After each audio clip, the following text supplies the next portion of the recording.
you open up like this amazing like blueprint of what could be happening, or like a representation of who I am, right? I find that fascinating.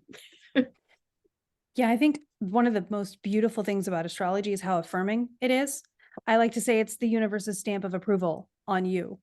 And it's because the universe was always there before you were a glimmer in your family's eye or whatever.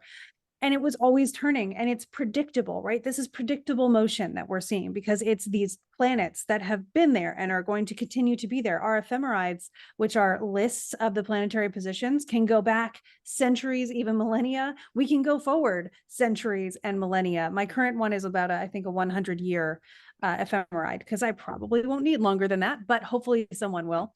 And it's just fascinating to be able to say, well, if the planets were always going to be here, and if let's assume that maybe astrology, one of the interpretations people like to use is that it's what's going on in the mind of God or in the mind of the creator, that at that moment, the creator of the universe was thinking of you. And that's where you came in. And to me, like, it's beautiful. I can't prove necessarily that that's it, but it feels very right. And it certainly hasn't held anybody back so far. It's helped a lot of people move forward.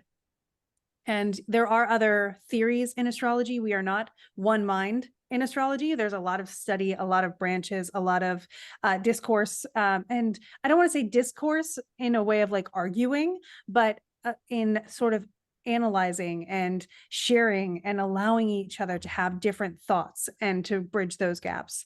That's a big, beautiful thing about the astrology community. So this is one thing that I noticed when I got into astrology, was that, you know, it seems to be like I'm on purpose. And so I can then use astrology to be on purpose. And that's what I like to help clients with.